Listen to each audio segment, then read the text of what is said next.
नमस्कार। आज हम एक बहुत ही हैरान करने वाले दावे पर बात कर रहे हैं। जी क्या कोई इंसान सिर्फ पानी पीकर मतलब बिना कुछ खाए सालों तक जिंदा रह सकता है? सुनने में ही अजीब लगता है ना? हाँ, बिल्कुल। विज्ञान तो इसे सीधे सीधे नामुमकिन मानता है। सही कहा।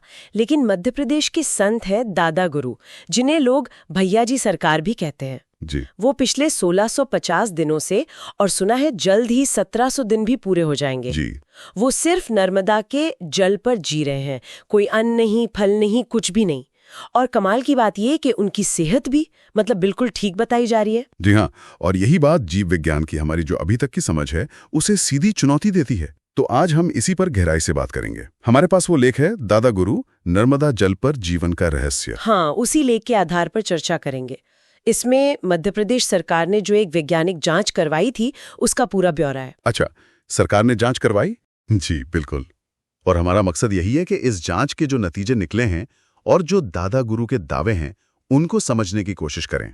तो सबसे पहला सवाल तो दिमाग में यही आता है, ये होता कैसे है? मतलब शरीर बिना खाने के, बिना किसी बाहरी ऊर्जा के इतने लंबे समय तक कैसे चल सकता है, वो भी इतने सक्रिय रहते हुए? ये तो मतलब विज्ञान के नियमों के खिलाफ लगता है। बिल्कुल सही सवाल उठाया आपने। देखिए, सामान्य तौर पर शरीर कैसे काम करता है। पहले वो ग्लूकोज यूज करता है, हाँ, फिर जो जमा ग्लाइकोजन होता है वो, और उसके बाद फिर फैट और प्रोटीन की बारी आती है ऊर्जा के लिए। और लंबे उपवास में? लंबे उपवास में शरीर फैट जलाता है और उससे कीटोन बॉडीज बनती हैं। लेकिन दादा गुरु के मामले में कहानी बिल्कुल अलग है। अलग है? कैसे? हाँ, इसी पहेली को सुलझाने के लिए तो मध्य प्रदेश सरकार ने एक जांच टीम बनाई थी। नेताजी सुभाष चंद्र बोस मेडिकल कॉलेज जबलपुर और एम्स भोपाल के डॉक्टर्स थे उसमें। अच्छा। और उन्होंने 22 मई से 29 मई 2024 तक मतलब पूरे 8 दिन दादा गुरु को अपनी निगरानी में रखा। 8 दिन लगातार। कैसे? मतलब क्या इंतजाम थे? हाँ, बहुत सख्त इंतजाम थे। सीसीटीवी कैमरे लगे थे, पुलिस का पहरा था और रोजाना उनकी मेडिकल जांच होती थी। बहुत गहन अध्ययन किया गया। और इस दौरान उन्होंने खाया पिया क्या? सिर्फ पानी? रिपोर्ट तो यही कहती है। उन 8 दिनों में दादा गुरु ने रोज सिर्फ लगभग 300 से 1000 मिलीलीटर नर्मदा का पानी पिया, बस। बस? और कुछ भी नहीं? खाना, फल, कुछ सप्लीमेंट वगैरह? कुछ भी नहीं। रिपोर्ट में साफ लिखा है। और ऐसा भी नहीं कि वो बस बैठे रहे हों। रोज सुबह 7 बजे निकलते थे और करीब 25-30 किलोमीटर पैदल चलते थे। 25-30 किलोमीटर, वो भी उस भयानक गर्मी में? मई के महीने में तो तापमान 45 डिग्री तक पहुंच जाता है। जी हाँ, 45 डिग्री सेल्सियस तापमान में बिना कुछ खाए। तो शरीर पर असर तो पड़ा होगा। मतलब रिपोर्ट में कुछ तो गड़बड़ियां आई होंगी ना? Dehydration, muscle loss. यही तो सबसे ज्यादा चौंकाने वाली बात है। रिपोर्ट के मुताबिक उनके लगभग सारे जरूरी हेल्थ पैरामीटर्स, जैसे कि मेटाबॉलिज्म है, हार्मोनल बैलेंस है, उनका इम्यून सिस्टम, सब कुछ पूरी तरह सामान्य मिले। सामान्य? हाँ, न तो डिहाइड्रेशन का कोई संकेत मिला, न ही मांसपेशियों में कोई कमी जिसे मसल लॉस कहते हैं, और न ही उनके दिमाग या नर्वस सिस्टम से जुड़ी कोई परेशानी दिखी। लेकिन ऊर्जा कहाँ से आ रही थी? शरीर चल कैसे रहा था? क्या वो फैट इस्तेमाल नहीं कर रहा था, जैसे आप बता रहे थे कि लंबे उपवास में होता है? और देखिए, यहीं पर विज्ञान की जो स्थापित मान्यताएं हैं उन पर सबसे बड़ा सवाल खड़ा होता है। कैसे? उनके खून में ग्लूकोज का लेवल ज्यादातर समय नॉर्मल बना रहा, पर सबसे ज्यादा हैरान करने वाली बात क्या थी पता है? क्या? उनके खून या यूरिन में कीटोन बॉडीज बिल्कुल नहीं मिली, जरा भी नहीं। कीटोन बॉडीज नहीं मिली? मतलब इसका क्या मतलब हुआ? इसका सीधा मतलब यह है कि उनका शरीर ऊर्जा बनाने के लिए फैट या ग्लाइकोजन को उस तरह से तोड़ ही नहीं रहा था जैसा कि सामान्य उपवास की हालत में होना चाहिए। तो फिर ये नॉर्मल ग्लूकोज लेवल और इतनी शारीरिक क्षमता, ये ऊर्जा आ कहाँ से रही थी? ये तो वाकई एक पहेली है। बिल्कुल, जीव विज्ञान के लिए एक बुनियादी पहेली है। ये तो सच में दिमाग घूम गया मेरा तो। लेकिन रिपोर्ट में कुछ मामूली दिक्कतों का भी जिक्र था शायद, जैसे शुगर कम होना या किडनी के टेस्ट, ऐसा कुछ। हाँ, कुछ बहुत हल्की फुल्की अनियमितताएं जरूर दिखी थी। जैसे 2 बार उनका शुगर लेवल थोड़ा कम हुआ, 57 और 65 mgdl।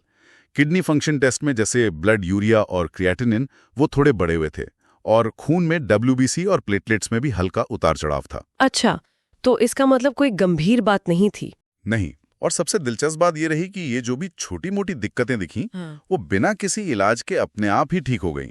डॉक्टरों ने रिपोर्ट में इन्हें नॉन स्पेसिफिक कहा है, मतलब ऐसी चीजें जिनका कोई साफ कारण या गंभीर असर ना हो।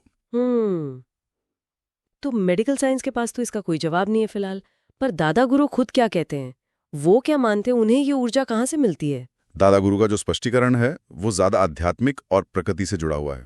अच्छा। उनका कहना है कि ये ऊर्जा उन्हें सीधे प्रकृति से मिल रही है, पेड़ पौधों से, नदी से, पत्थरों से, हवा से, सूरज से।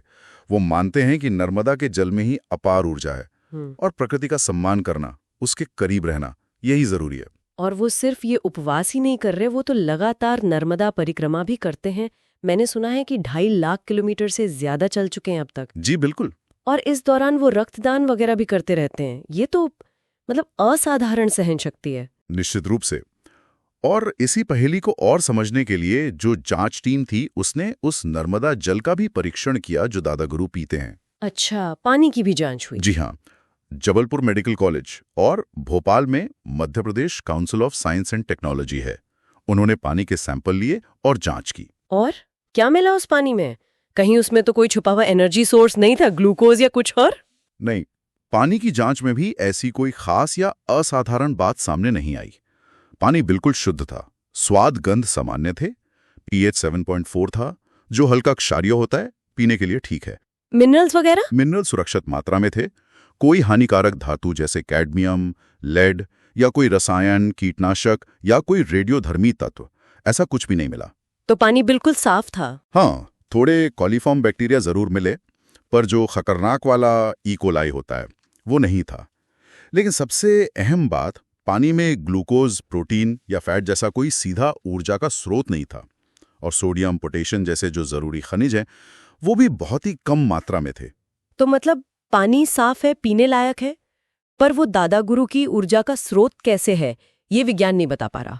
हाँ, वैज्ञानिक तौर पर ये अब भी अस्पष्ट है। बिल्कुल। तो कुल मिला के हम ये कह सकते हैं कि दादा गुरु का ये जो मामला है ये मेडिकल साइंस के लिए एक अनसुलझी गुत्थी बना हुआ है।